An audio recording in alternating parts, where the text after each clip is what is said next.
નમસ્તે વિદ્યાર્થી મિત્રો, આ વિડીયોમાં આપણે ધોરણ 8ના વિદ્યાર્થીઓ માટે સંસ્કૃત વિષયમાં પ્રથમ સત્રમાં 8મું એકમ છે મોહમ્મદ દિનચર્યા. એનો સ્વાધ્યાયના પ્રશ્નોના જવાબો આપણે જોઈશું. વિદ્યાર્થી મિત્રો, મારી યુટ્યુબ ચેનલ માય સ્ટુડન્ટ એજ્યુકેશનમાં હું આપ સૌનું હાર્દિક સ્વાગત કરું છું. તમે મારી યુટ્યુબ ચેનલ પર નવા હો તો આ મારી ચેનલને સબસ્ક્રાઈબ કરજો. આ વિડીયોને તમારા અન્ય મિત્રોને શેર કરજો. ચાલો આપણે જોઈએ મોહમ્મદ દિનચર્યા એના સ્વાધ્યાયના પ્રશ્નો, એનું સંપૂર્ણ સોલ્યુશન.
મિત્રો, પ્રથમ પ્રશ્ન સ્વાધ્યાયમાં આપેલો છે, નીચેના શબ્દોનું મોટેથી ઉચ્ચારણ કરો.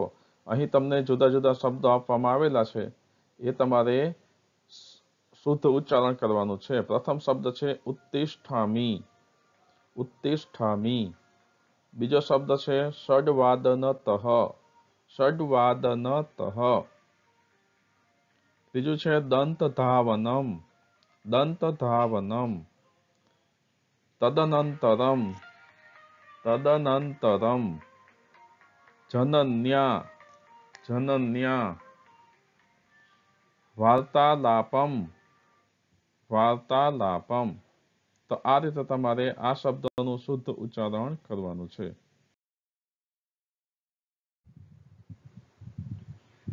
હવે આપણે બીજો પ્રશ્ન જોઈએ. પોતાની દિનચર્યાને લગતા પ્રશ્નોના ઉત્તર આપો. પ્રથમ પ્રશ્ન છે, ભવાન કદા ઉત્તિષ્ઠતિ? તમે ક્યારે ઉઠો છો? તો તમારો જવાબ આવો હોઈ શકે કે અહમ પ્રાતઃ ષડ્વાદને ઉત્તિષ્ઠામિ. હું સવારે 6 વાગ્યે ઉઠું છું. કોઈ 7 વાગ્યે ઉઠતા હોય તો અહમ પ્રાતઃ સપ્તવાદને ઉત્તિષ્ઠામિ. 6:30 ઉઠતા હોય તો અહમ પ્રાતઃ સાર્ધષડ્વાદને ઉત્તિષ્ઠામિ. એ રીતે તમારો જવાબ તમે લખી શકો. બીજો પ્રશ્ન છે, ભવતી કતિવાદને પ્રાર્થના કરોતિ? તમે કેટલા વાગ્યે પ્રાર્થના કરો છો? અહીં ભવાન છે એ પુરુષ માટે વપરાય છે અથવા તો છોકરા માટે વપરાય છે, અને ભવતી શબ્દ આપ, તમે, સ્ત્રી અથવા તો છોકરી માટે વપરાય છે. તો અહીં દરેકને સંબોધીને પ્રશ્ન લખેલા છે. પુરુષ હોય તો એ રીતે જવાબ આવે, સ્ત્રી હોય તો એ રીતે પ્રશ્ન પૂછે, પુરુષ હોય તો એ રીતે પ્રશ્ન પૂછે. પણ જવાબમાં આપણે અહમનો જ ઉપયોગ કરીએ છીએ કે ભવતી કતિવાદને પ્રાર્થના કરોતિ? તમે કેટલા વાગ્યે પ્રાર્થના કરો છો? તો અહીં તમારે ઉત્તર આવશે કે અહમ પ્રાતઃ સાર્ધષડ્વાદને પ્રાર્થના કરોમિ. સવારે 6:30 વાગ્યે પ્રાર્થના કરું છું. તો તમે જે સમયે પ્રાર્થના કરતા હો એ સમય તમારે અહીં લખવો જોઈએ. ત્યારબાદ ત્રીજો પ્રશ્ન, ભવાન કદા વિદ્યાલયમ ગચ્છતિ? તમે અથવા તો આપ ક્યારે શાળાએ જાઓ છો? તમારો ઉત્તર આવો બને, અહમ સપાદ દ્વાદશવાદને વિદ્યાલયમ ગચ્છામિ. હું 12:15 વાગ્યે શાળાએ જાઉં છું.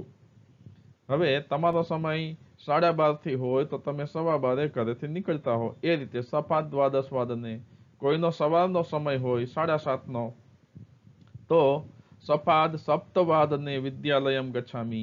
કોઈનો 10:30નો સમય હોય તો તમે લખી શકો અહમ સપાદ 10 વાદને વિદ્યાલયમ ગચ્છામિ. હું 10:15 શાળાએ જાઉં છું. અને 10:30 તમે પહોંચી જતા હો. જે રીતે તમે શાળાએ જવા નીકળતા હો એ રીતે તમે અહીં પ્રશ્નો એનો ઉત્તર તમે લખી શકો. ભવતી કદા ક્રીડતિ? તમે ક્યારે રમો છો? તો અહમ સાર્ધષડ્વાદનતઃ સપાદ સપ્તવાદન પર્યંતમ ક્રીડામિ. હું 6:30 થી 7:15 વાગ્યા સુધી રમું છું. તમે જે સમયે રમતા હો એ સમય તમે અહીં લખી શકો. ભવાન કતિવાદને ગૃહ કાર્યમ કરોતિ? તમે કેટલા વાગ્યે ગૃહ કાર્ય કરો છો, હોમવર્ક કરો છો? તો તમારો ઉત્તર આવો હોઈ શકે, અહમ પ્રભાતે 9 વાદનતઃ સાર્ધ 10 વાદન પર્યંતમ ગૃહ કાર્યમ કરોમિ. હું સવારે 9 વાગ્યાથી 10:30 વાગ્યા સુધી ગૃહ કાર્ય કરું છું. કોઈ સાંજે ગૃહ કાર્ય કરતું હોય, કોઈ રાત્રે ગૃહ કાર્ય કરતું હોય, તો જે રીતે તમે પ્રભાતે હોય તો પ્રભાતે, સાંજે કરતા હોય તો સાયમ, અને રાત્રે કરતા હોય તો રાત્રવ. તો એ રીતે તમે તમારો જવાબ લખી શકો. તો આ રીતે તમારે તમારી દિનચર્યાને લગતા પ્રશ્નના ઉત્તરો અહીં તમને 5 આપેલા છે એ તમે પૂર્ણ કરી શકો.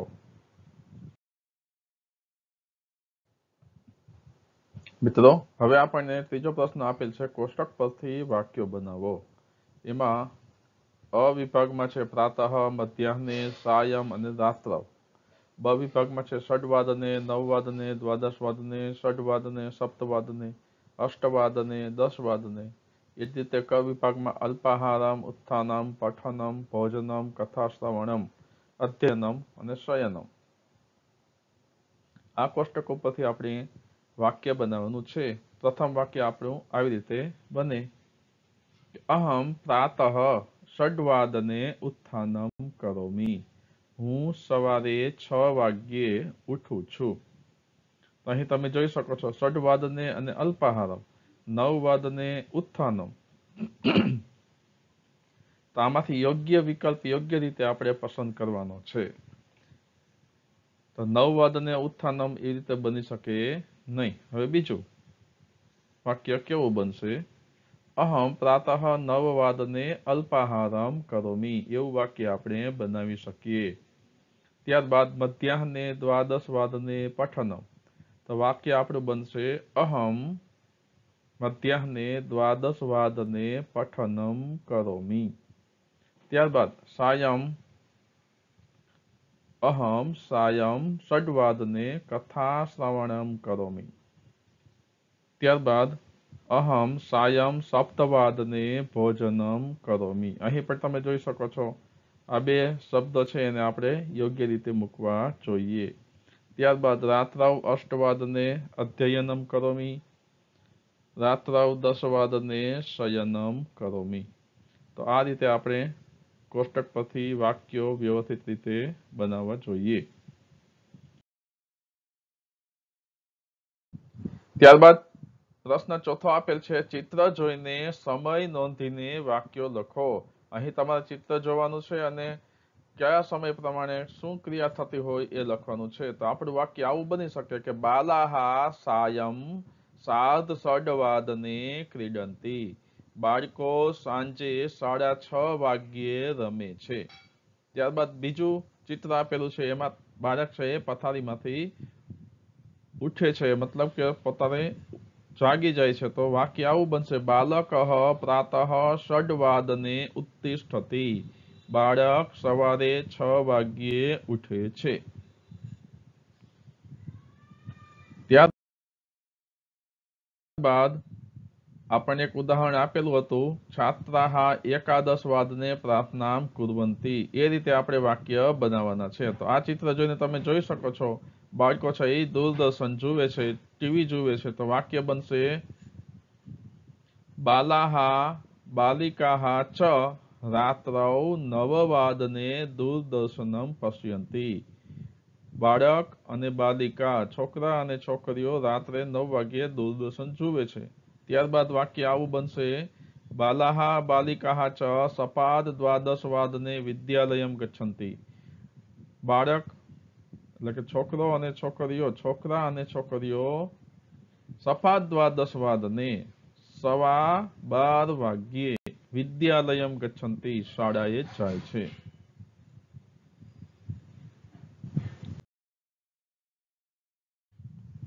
ત્યારબાદ પાંચમો પ્રશ્ન આપેલો છે, ઉદાહરણ પ્રમાણે તમારી દિનચર્યાના વાક્યો બનાવો. અહીં તમને એક ઉદાહરણ આપેલું છે, એ રીતે તમારે દિનચર્યાના વાક્યો બનાવવાના છે. પ્રથમ ઉદાહરણ છે, અહમ પ્રાતઃ ષડવાદનતઃ સપ્તવાદન પર્યંતમ નિત્ય ક્રિયામ કરોમી. હું સવારે 6:30 વાગ્યાથી 7 વાગ્યા દરમિયાન નિત્ય ક્રિયા કરું છું. બ્રશ કરવાનું, નાવાનું, એવું. હવે અહમ ખાલી જગ્યા યોગાભ્યાસમ કરોમી. અહીં તમારે જેટલા વાગે યોગાભ્યાસ કરતા હો એ સમય લખવાનો છે. તો વાક્ય આવું બનશે, અહમ પ્રાતઃ ષડવાદનતઃ સાર્ધષડવાદન પર્યંતમ યોગાભ્યાસમ કરોમી.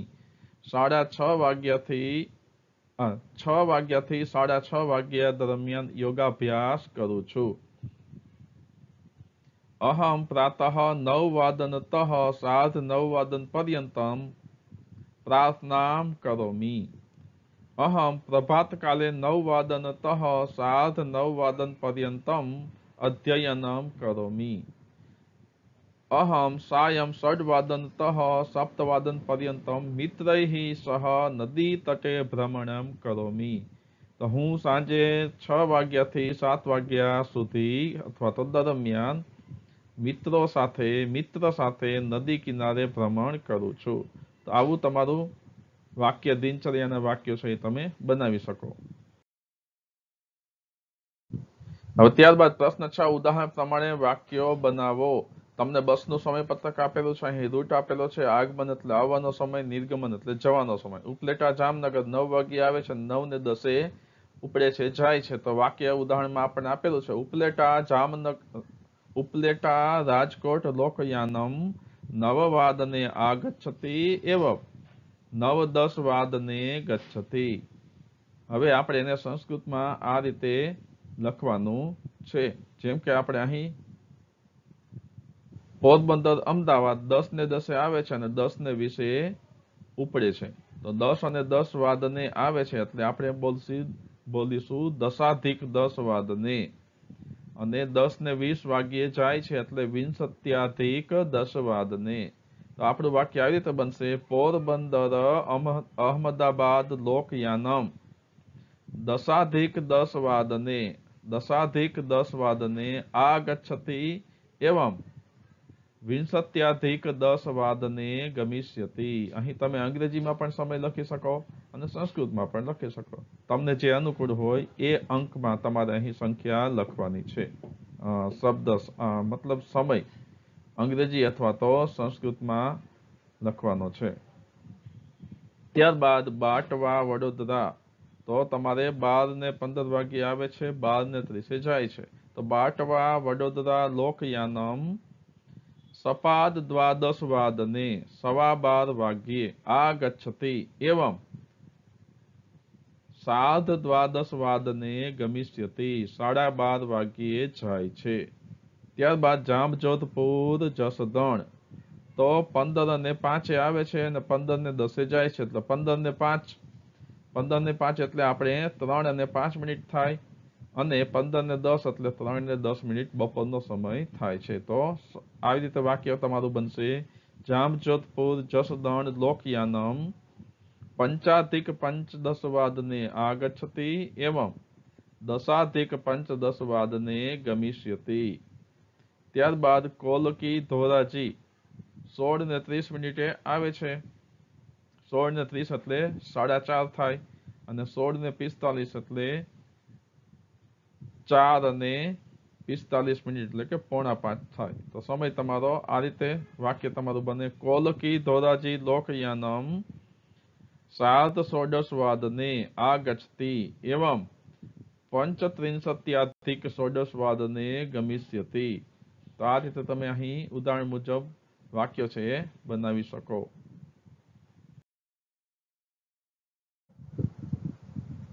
ત્યારબાદ 7મો અને છેલ્લો પ્રશ્ન છે, તમારી દિનચર્યાનું કથન અને લેખન કરો. તમારે કહેવાનું છે અને લખવાનું પણ છે. પ્રથમ વાક્ય આપણું આવી રીતે બની શકે, અહમ પ્રતિદિનમ પ્રાતઃ 6 વાદને ઉત્તિષ્ઠામિ. હું દરરોજ સવારે 6 વાગ્યે ઉઠું છું. અથવા તો એવું પણ વાક્ય બની શકે, શયન ત્યાગમ કરોમિ, કે હું પ્રતિદિનમ પ્રાતઃ 6 વાદને શયન ત્યાગમ કરોમિ. બીજું વાક્ય, તતઃ અહમ દંત ધાવનમ સ્નાનમ ચ કરોમિ. તતઃ એટલે ત્યાર પછી હું દાંતણ અને સ્નાન કરું છું. અહમ પ્રાતઃ 7:06 વાદનતઃ 7 વાદન પર્યંતમ યોગાસનમ કરોમિ. હું સવારે 6:30 વાગ્યાથી 7 વાગ્યા સુધી યોગાસન કરું છું. પશ્ચાત અહમ દુગ્ધમ પીબામિ અલ્પાહારમ ચ કરોમિ. પછી હું દૂધ પીઉં છું અને નાસ્તો કરું છું.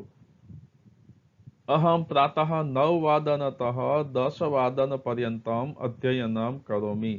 હું સવારે 9 વાગ્યાથી 10 વાગ્યા સુધી અધ્યયન કરું છું. અહમ 7:10 વાદને ભોજનમ કરોમિ. હું 10:30 વાગ્યે ભોજન કરું છું. અહમ 11:15 વાદને વિદ્યાલયમ ગચ્છામિ. હું 11:30 વાગ્યે વિદ્યાલયે જાઉં છું. વિદ્યાલય અહમ સપાદ 5 વાદન પર્યંતમ વિવિધાન વિષયાન પઠામિ. વિદ્યાલયમાં હું 5:15 વાગ્યા સુધી વિવિધ વિષયો ભણું છું. અહમ વિદ્યાલયાત સાયં 6 વાદને ગૃહમ આગચ્છામિ. હું શાળાએથી સાંજે 6 વાગ્યે ઘરે આવું છું. અહમ સાયં 6 વાદનતઃ 7 વાદન પર્યંતમ ખેલામિ. હું 6 વાગ્યાથી 7 વાગ્યા સુધી સાંજે રમું છું. શયન પૂર્વમ અહમ પ્રાર્થના કરોમિ. સૂતા પહેલા હું પ્રાર્થના કરું છું. અને અહમ રાત્રવ 10 વાદને શયનમ કરોમી, હું રાત્રે 10 વાગ્યે સૂઈ જાઉં છું, શયન કરું છું. તો આ રીતે તમે તમારું દિનચર્યાનું લેખન અને કથન કરી શકો. અહીં સમયમાં ફેરફાર તમે કરી શકો. જે સમયે જે કાર્ય કરતા હોય એ તમે અહીં લખો અને તમારું વાક્ય આવી રીતે તમારે એનો ઉપયોગ કરવો જોઈએ. તો મિત્રો, આ રીતે આપણે સંસ્કૃત વિષયમાં પ્રથમ સત્રમાં 8મો એકમ મમ દિનચર્યા એનું સંપૂર્ણ સ્વાધ્યાય છે એ જોયું છે. મિત્રો, મારી યુટ્યુબ ચેનલ પર તમે નવા હો તો મારી યુટ્યુબ ચેનલ માય સ્ટુડન્ટ્સ એજ્યુકેશનને સબસ્ક્રાઈબ કરજો. તમારા અન્ય મિત્રોને પણ આ વિડીયો શેર કરજો અને ચેનલ સબસ્ક્રાઈબ કરવા માટે જણાવજો. ધન્યવાદ.